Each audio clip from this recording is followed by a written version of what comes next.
In this video, we're going to compare the Fifine K669D dynamic microphone against the Shure SM7B dynamic microphone.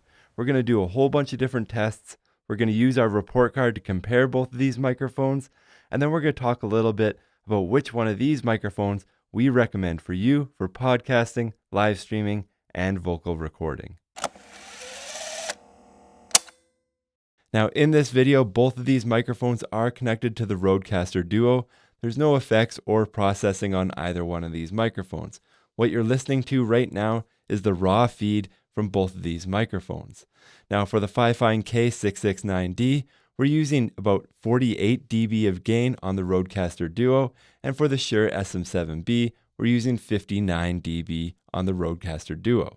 Next, in terms of pricing, it does go up and down depending on where you live and seasonality, but right now the Shure SM7B is about 10 times as expensive as the Fifine K669D.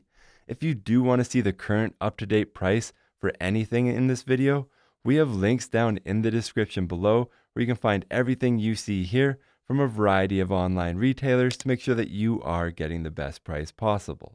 Next, let's take a look at overall build quality. Let's start with the Fifine K669D dynamic microphone. The microphone itself on this appears to be all metal, but there are two different components. At the end of the microphone where you speak into, it seems like it's a heavier gauge metal, a heavy gauge grill. Both of these seem very durable.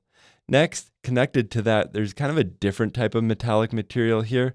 It's not quite as robust as the end of the microphone, but here on the body, I don't think you're going to inflict too much damage. I do think that this is kind of made up in a nice way here.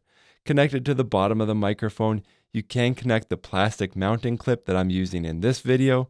This isn't the best or the most sturdy clip, but it is pretty functional in terms of positioning the microphone where you want. Towards the rear of the microphone, you'll find the XLR output for this microphone, and that's how you'll connect it to your audio mixer or audio interface for recording. Compared to this, we have the Shure SM7B. This is an all-metal design. This is a super heavy-duty, well-built microphone. Towards the front of the microphone, you can take off the foam windscreen to reveal the cover around the diaphragm of the microphone. You can see it's covered in holes to let the sound through, but it's still sturdy and robust to protect the microphone. Next, towards the rear of this microphone, you will find two switches. One is a low frequency roll-off and one is a mid-frequency boost switch. I don't recommend engaging either one of these switches. I just don't think that they do well for podcasting, live streaming, and vocal recording. So I'm going to ignore them in this video, but I will put a link up in the corner if you want to learn more about them. And as we work our way towards the microphone mount, you will find that the XLR output of this microphone is conveniently located here at the top, so you can nicely run your cables. It just looks a little bit better on camera.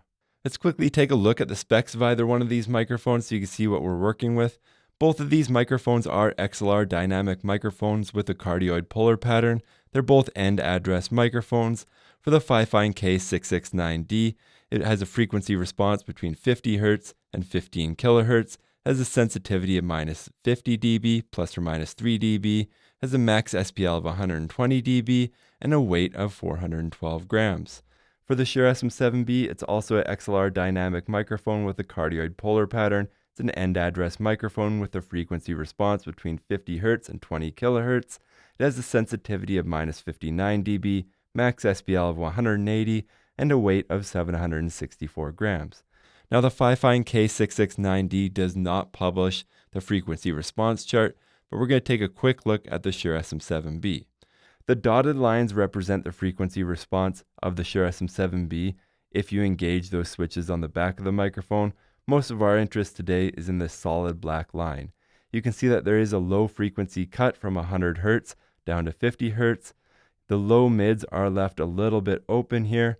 It's flat from 1000 kHz to 4000 kHz, and after that, from 4000 kHz to 6000 kHz, there are some spikes, and after that, in the upper air frequencies, there's a bunch of cuts here before the final roll-off at about 11,000 Hz. Now, so far in this video, I've had pretty good microphone technique. Now we're going to demonstrate the worst case scenario just looking directly into this microphone. Peter put peanut butter on his pineapple pizza. Peter put peanut butter on his pineapple pizza. Peter put peanut butter on his pineapple pizza. Peter put peanut butter on his pineapple pizza.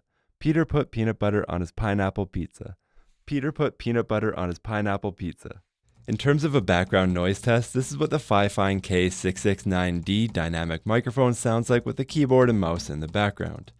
In terms of a background noise test, this is what the Shure SM7B sounds like with a keyboard and mouse in the background. If you're shuffling paper, this is what it sounds like in the Fifine K669D dynamic microphone in the background of your podcast, live stream, or vocal recording. If you're shuffling paper, this is what it sounds like in the background of your Shure SM7B if you're recording a podcast, live streaming, or vocal recording. Next, we're going to do a white noise test, which will allow us to further test the off-axis noise rejection of both of these microphones.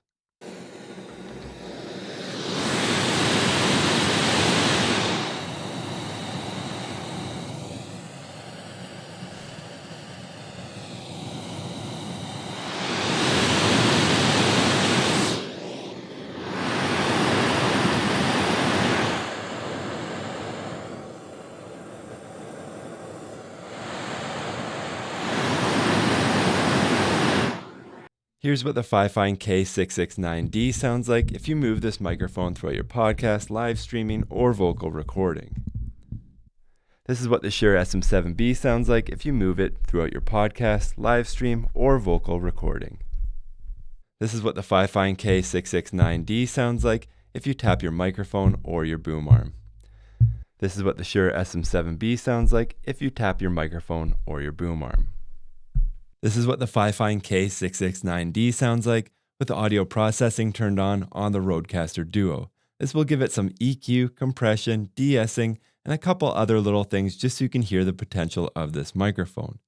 This is what the Shure SM7B sounds like with the same default dynamic processing turned on the Rodecaster Duo. This will give it some EQ, compression, de-essing, and a couple other things to help you hear the full potential of this microphone. Now I have the processing turned off on both microphones, so we're going to do a blind audio test here. No, it's not the computers. The computers were fine, and the answer to the ultimate question of life, the universe, and everything is indeed 42. The problem is that nobody knew what the question was. No, it's not the computers. The computers were fine, and the answer to the ultimate question of life, the universe, and everything is indeed 42. The problem is that nobody knew what the question was. Alright, I just finished editing everything, so I've heard everything exactly as you've heard it throughout this video so far. Let's go through this comparison in detail, we'll talk about it a little bit, and then I'll give my final recommendation for you right at the end. So first of all, in terms of build quality between both of these microphones, I think both of them are pretty high quality for the price. That being said, the K669D is definitely a lot lighter weight. They've used lighter weight components here. And the thing that really brought it that yellow light here is the plastic mounting clip. I hate plastic mounting clips of this variety. Even on the Fifine K669D here, you can see that joint there does have quite a bit of flex.